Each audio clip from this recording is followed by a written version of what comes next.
Is the fossil record really stacked in a way that proves life evolved on Earth over millions of unseen years? Or does the fossil record provide evidence that the world was covered by a massive flood in Noah's time just thousands of years ago? Actually, the fossil record does not show increasingly complex life emerging over the millennia. What it shows is a record of death in the order that the creatures were buried during the worldwide flood. Think about it for a minute.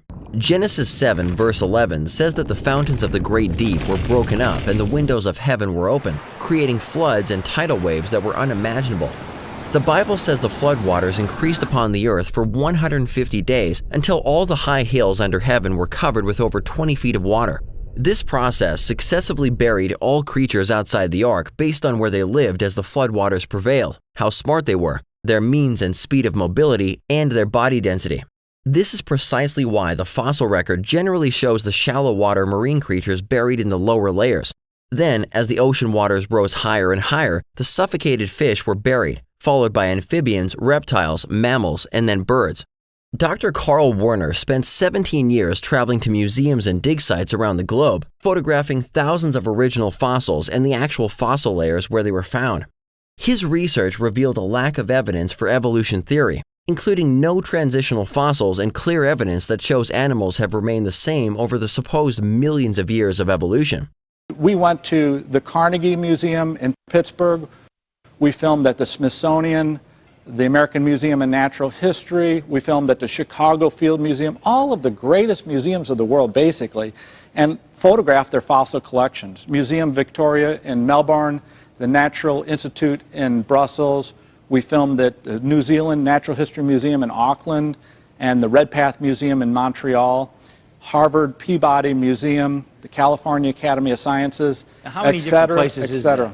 We went to 60 museums, and Debbie took 60,000 photographs. Wow. At the dinosaur dig sites, we found examples from every major animal phyla living today, buried with the dinosaurs, and these animals look the same. Say that again, it's incredible. At the dinosaur sites, we found fossils, examples of modern animals from every major animal phyla, buried with the dinosaurs, and they look the same.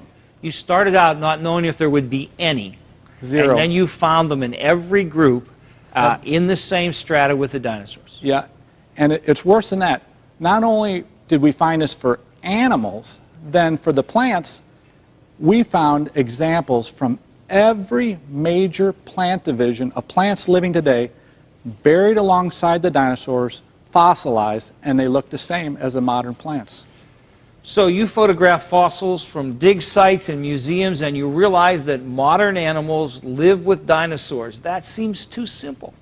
You know, Don, there is a rule in science called the rule of simplicity, or parsimony, or Occam's razor, that says the simplest explanation for a series of problems is usually the correct explanation. So yes, it is very simple. I love this phrase, simply profound. What you have found is profound by its simplicity. That here are these animals that are just like they are today, and they were there then, therefore evolution didn't happen. According to the fossils that I look at, evolution did not occur. The plants look the same, the animals look the same. Sure, some of the animals went extinct, like dinosaurs, pterosaurs, but extinction is not evolution. The animal fauna has not changed. Look what he found about bats. Scientists have found over 1,000 fossil bats. Now, some of these fossils are beautifully preserved, full fossils of bats, even showing the wing membranes, the gut contents, etc. If evolution is true, you would expect to find not only bats, but a ground mammal similar to a mouse slowly changing over millions of years into a bat. There should be many, many steps. If you find 1,000 bats, you would expect to find thousands and thousands of each of these steps. And how many have been found? Zero. No ancestors for bats. Wow. Over 1,000 bats in museums and not a single transitionary fossil leading to bats. They just show up, completely formed. Wouldn't you expect that after uncovering over 1,000 bats that at least a few pre-bats would be found? The same has been said by evolutionists for several other creatures. Leading dinosaur expert Dr. Weishaupt wrote this about dinosaur ancestors. For my reading of the fossil record of dinosaurs, no direct ancestors have been discovered for any dinosaur species. Alas, my list of dinosaurian ancestors is an empty one. Wow, it's almost like a divine designer just put them here, all fully formed, just like the Bible says. Consider pterosaurs, massive flying reptiles with wingspans sometimes over 40 feet that could likely only fly in the pre-flood world. Dr. Viol, curator of the famous Jura Museum in Germany, said, Yes, I must say we know only little about the evolution of pterosaurs. The ancestors are not known. When the pterosaurs first appear in the geological record, they were completely, they were perfect. They were perfect pterosaurs. After finding so many specimens in complete form, shouldn't some predecessors have been found by now? If museums have over 1,000 fossilized bats and many pterosaurs, why haven't they found any fossils that have been classified as pre-bats or pre-pterosaurs? Why are they always found in complete form? Where are the millions of transitional fossils that should exist if evolution theory is true? Why don't we see a reasonably smooth continuum among all living creatures, or in the fossil record, or both? Even Charles Darwin said, as by evolution theory, innumerable transitional forms must have existed. Why do we not find them embedded in countless numbers in the crust of the Earth? And why is not every geological formation and every stratum full of such intermediate links? Geology assuredly does not reveal any such finely graduated organic chain.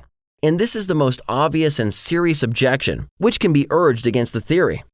Darwin expected that these challenges would be resolved after more research was conducted. But today, 150 years and millions of fossils later, the proof still doesn't exist. When the famous Dr. Colin Patterson of the British Museum of Natural History was asked why evolutionary transitions were not included in his book titled Evolution, Patterson said, "I fully agree with your comments on the lack of direct illustration of evolutionary transitions in my book. If I knew of any, fossil or living, I would certainly have included them. You say that I should at least show a photo of the fossil from which each type organism was derived. I will lay it on the line. There is not one such fossil for which one could make a watertight argument." Wow! After working with thousands of fossils for over 16 years in one of the largest natural history museums in the world, he makes a statement like this. Even the two leading supposedly transitional fossils that are used in school textbooks today are falling apart. The Archaeopteryx supposedly shows the transition between dinosaurs and birds, but now leading experts regard it as just a bird. Paleontologists have tried to turn Archaeopteryx into an earthbound feathered dinosaur, but it's not. It is a bird, a perching bird. And no amount of paleobabble is going to change that. Archaeopteryx was further disqualified as an evolutionary ancestor for birds when scientists found a crow-sized bird and extinct four-winged birds in rock layers designated to be below those containing Archaeopteryx.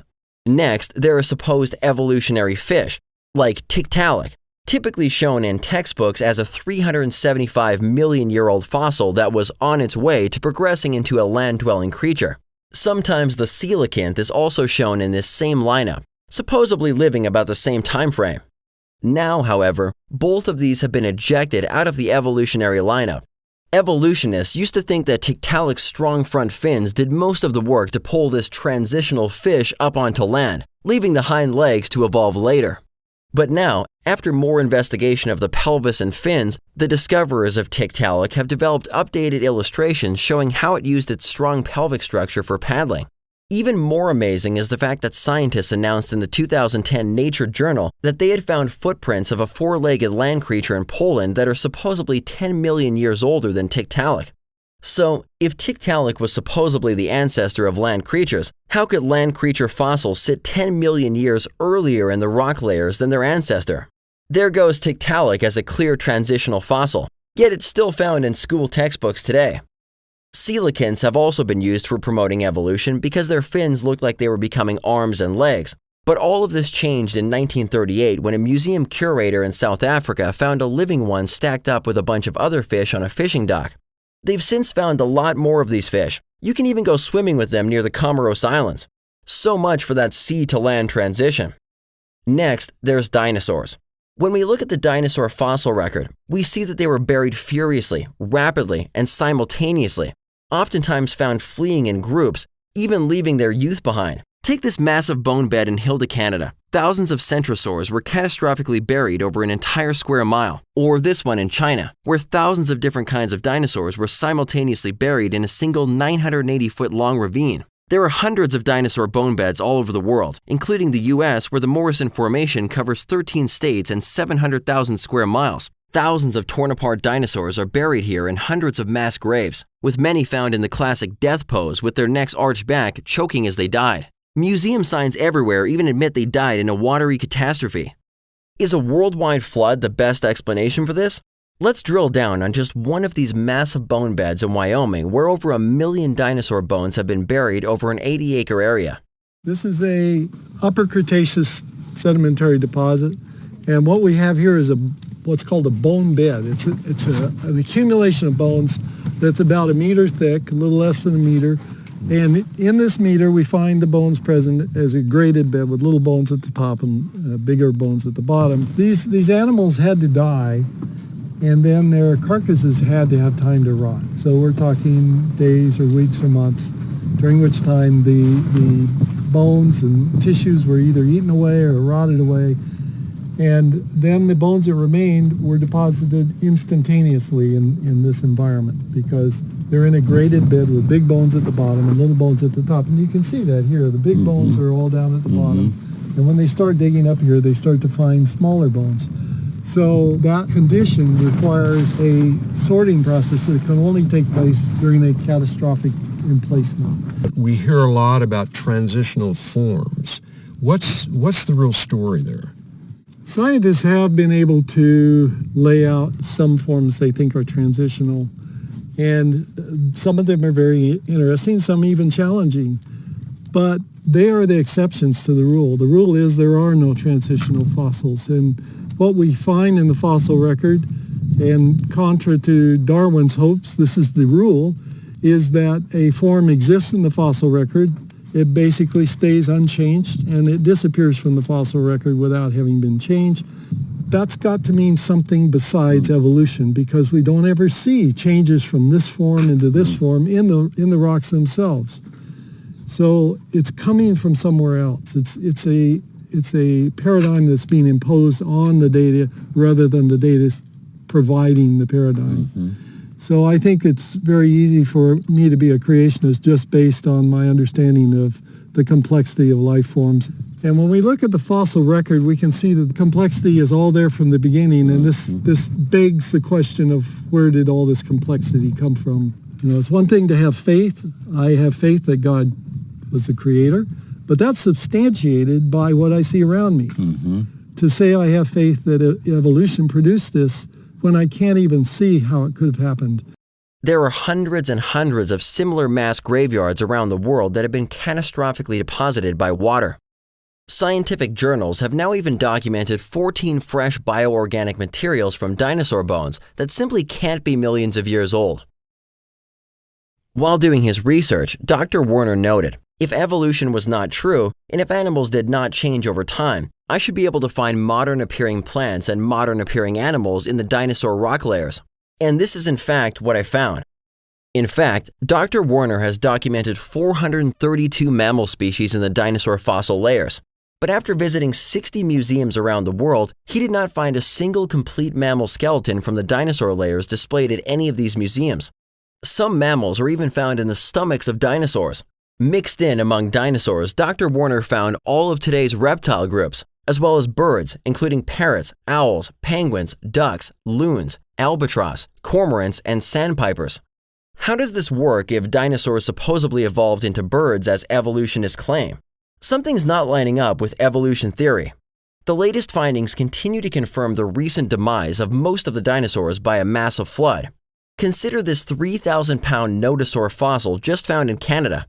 Evolutionists date this fossil at 110 million years old. But how did everything stay intact for so long? Skin pigment, guts, scales, full bony armor, keratin, even its last meal was found in its stomach. Paleobiologist Jacob Vinther said, The dinosaur is so well preserved that it might as well have been walking around a couple of weeks ago. I've never seen anything like this. Rather than being scavenged after death, this dinosaur was rapidly entombed by Noah's flood just thousands of years ago.